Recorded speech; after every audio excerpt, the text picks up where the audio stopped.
Lord Drone, rise from the grave. It's time. The episode 8 teaser has finally released. Oh, perfect. Let's get to analyzing then. Wait, you now have a normal voice? Yes, now everybody can finally shut up about it. Great then. Been a good while since we last did this, but finally, we have the trailer for what is confirmed to be the last episode of Murder Drones. No season 2, not any hopes for show renewal. This episode is actually the last to wrap up the entire narrative. And rather than go out with a whimper, Liam Vickers has decided to go out with a bang. Not that kind. But anyhow, pleasantries aside, let's get to business. Episode 8, Trailer Analysis. If you've been here for long, you probably remember that my last few teaser analyses have been, on the airing side, if I may. Jesus Christ, did this video age like milk. But hey, we're all here to have some fun before this ride finally ends. So, enough preamble, let's begin dissecting this trailer. Starting by the very first thing you actually see, the thumbnail. So, the thumbnail features Sin, or rather the Absolute Solver, taking hold of a core and getting ready to have a happy meal. Granted, this is just a thumbnail, of course, but Glitch has had a tendency to include scenes of the episode in their thumbnails as of late. So, the Absolute Solver actually eating Nori or Uzi could be in the realm of possibility. Hold on. The core is either Nori or Uzi, but the core's color is yellow. Isn't that more fitting of a disassembly drone? Yeah, I'm not falling for that trick again. It's either Nori or Uzi, period. For one, there's no way that core belongs to a disassembly drone, since the core design for them is a tad bit different.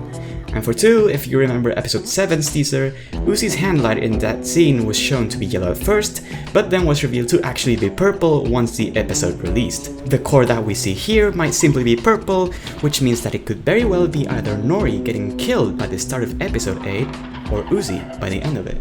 Next thing to take a look at is the new banner in Glitch's channel. Last banner we got was from a scene in episode 7, and I wouldn't be surprised if this was the case for episode 8 as well. We see the Absolute Solver standing right next to Jay by the entrance of the power plant, in a rather nonchalant manner, which means, of course, two different things. One, that Jay is getting more screen time in this episode than in all other episodes combined. Shout out to the 4 Jay fans out there, by the way, you guys are finally eating in August 23rd.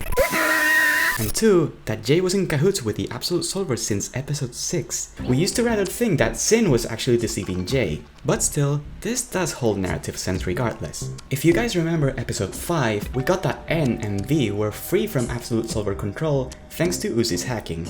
This was proved right in episode 7, of course. However, Capital's Enjoyer over here has not been patched at all, meaning that she can perfectly be under Sin's control at any given point. That would explain why she's taking Sin's side here, at least by the start of the episode. So now we can turn our heads to the trailer proper. We start off with Solver tentacles popping out of the Solver hole in the ground that we saw by the end of episode 7. So this leads me to believe that this shot is likely from the start of episode 8. These tentacles are yellow in color and are just about the same as those we saw in the banner before.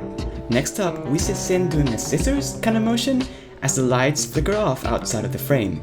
It's kinda difficult to see where this shot takes place, though we do know that a light bulb has been broken to achieve this effect.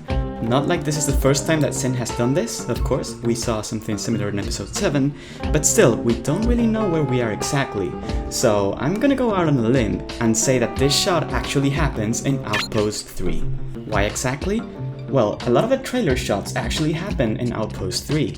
These wall textures definitely correspond to the metal walls that we've seen around the bunker, and it goes without saying that this is very clearly Nori's closet that was shown first in episode 4. So, Outpost 3 is not just a flyby scene, but it actually seems to be an important location in the show's finale. Moving on, we have Chain Muncher over here, and she looks like she's pointing her rocket launcher with a pretty concerned expression. We do not know who she's pointing it at, nor we can properly tell where this shot takes place exactly, though judging by the lighting and how it looks fairly similar to that of Glitch's banner, I'm gonna say this happens right at the power plant entrance. Whether she's aiming at N, Thad, Lizzie, Khan, Sin herself, or even V, we do not know for certain. Next shot we have of the trailer actually happens in space. I'm escaping to the one place that hasn't been corrupted by JC Jensen. space. So we see the solver like tentacles, same as those we saw before, but now we see Jay's spaceship heading back to Copper 9. There's not much to gain from this shot in particular, so let's just move on from holy shit, she's dive bombing into the planet! Next shot, we have Uzi aiming a railgun with her solver tail. Judging by the lighting and the snow particles, we can tell that this happens out in the open in an undisclosed location. Whether close to the power plant entrance or to Outpost 3, it seems hard to tell with just this red and blue lighting. Next shot of scene we get, however, seems pretty clear that it is in Outpost 3. In this shot, where she seems to be completely on her own, she scans her surroundings first and then uses a callback ping to try to establish connection between herself and what seems to be another server. However, it seems that the connection does not work, as we can see in the little pop-up that she's attempting to reconnect to it. What could this mean exactly? Well, my take is that Uzi is actually the other server Sin's trying to connect to. The Absolute Solver is trying to reconnect to Uzi for some reason, and the connection is not made, be it due to the host being so far away from Sin, or because Uzi has reprogrammed herself to resist being repossessed. Whichever the case though, why would Sin try to reconnect to Uzi at this stage of the episode? Well, we'll get to it in just a little bit. Moving on, we get this next shot of Jay in Outpost 3 again, aiming with her rocket launcher again.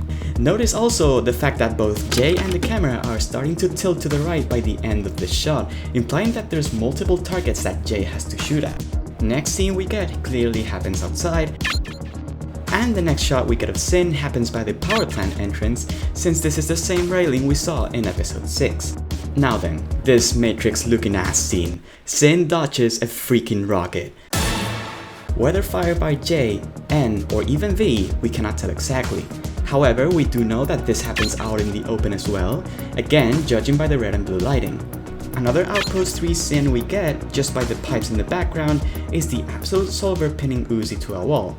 It does like to do that to her sometimes. I am going to smack the goofy out you. Where's the money, Lebowski? Where's the fucking money, shithead? Moving along, we get these next two shots from outside as well, of N and Con respectively, which we can add to the rest. And finally, we have these two interesting scenes.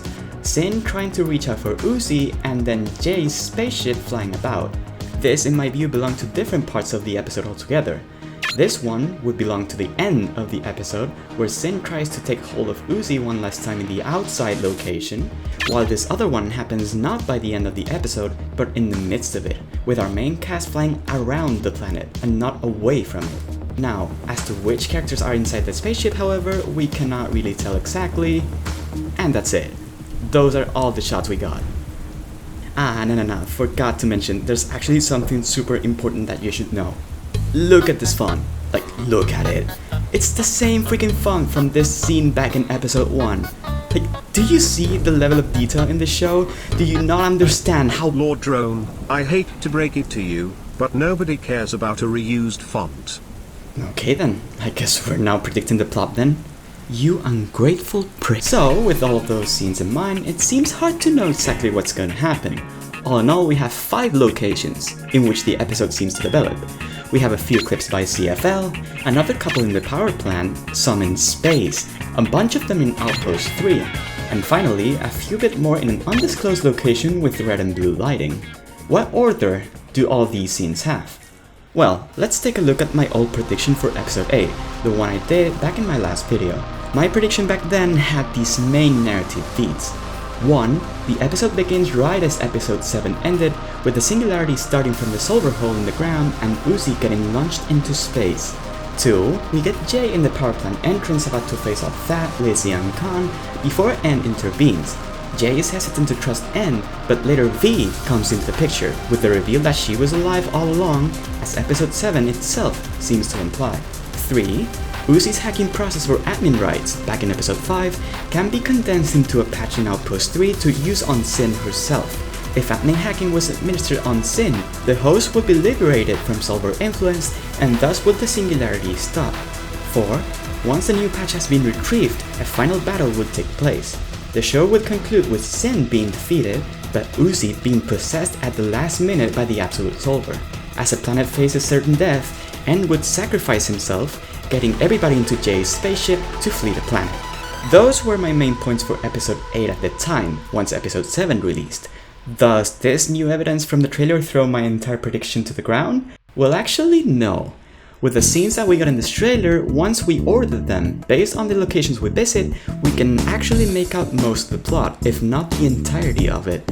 So let me offer a new prediction instead, one that takes all of the scenes of this trailer in mind. One last prediction, however wrong it may be, just for the fun of it, shall we? We start off the episode with Uzi in the Solver Hole, where she witnesses Sin eating a defenseless Nori. As Uzi tries to fight her, the singularity finally begins, with Solver tentacles pouring into the planet and Uzi winding up in space. As the world-ending event takes place, Sin heads back to the surface of the power plant entrance, catching up with Jay. Sin orders Jay to finish off the drones she has in front of her, while also adding that there's been a change of plans. She needs to take care of something else before they head away from the planet on the spaceship. After she leaves, N tries to convince Jay to join his side, and Jay engages in battle with hesitation. It isn't until V appears, however, that she actually changes her mind. And so, the main cast take Jay's spaceship in order to retrieve Uzi from space. They fly around, only to see her falling in terminal velocity towards Copper 9. N is able to save her at the very last second, and so they head back to the planet, looking for a safe spot to land in Outpost 3. Back at the base, everybody discusses a means to take down Sin. Uzi herself suggests hacking her programming in order to liberate the Solver from the host, same as she did in episode 5. However, it turns out that Sin herself is already in Outpost 3 to take care of the patch, even going so far as to try and control Uzi just in case she's nearby. We get a few chase sequences and fight scenes over Outpost 3 as the cast tries to make it out alive. And so, nearing the ending, we get the final confrontation of our main characters versus Sin, completely out in the open. Whoever comes out on top though, and whether we get a good or bad ending, we'll see when the time comes. However, with sources like Glitch saying the ending will be bittersweet, and this core possibly being Uzi instead of Nori, I would suggest you hold on to your batteries as you watch, because you might just see your comfort characters for one final time. Alright, that's all I have for today. Thanks for watching. First video with my real voice, and if you guys like it, probably the first of many. I don't think I have the YouTuber voice yet though, but I will keep on trying. On another note though, and for those of you who are not yet aware, the Elliot Mansion Discord server has finally closed its doors today, so an absolute thank you to the 2,500 people who have come by in these months. It genuinely means a lot for me. So now, after the server's closure, I plan to focus on making more worthwhile content for you guys. The next video I'm making, prior to the breakdown, should be coming out before episode 8, and while that is in the oven, expect to find some shorts soon enough. Until then though, just relax. New videos will come out once they're ready. Right then, see ya.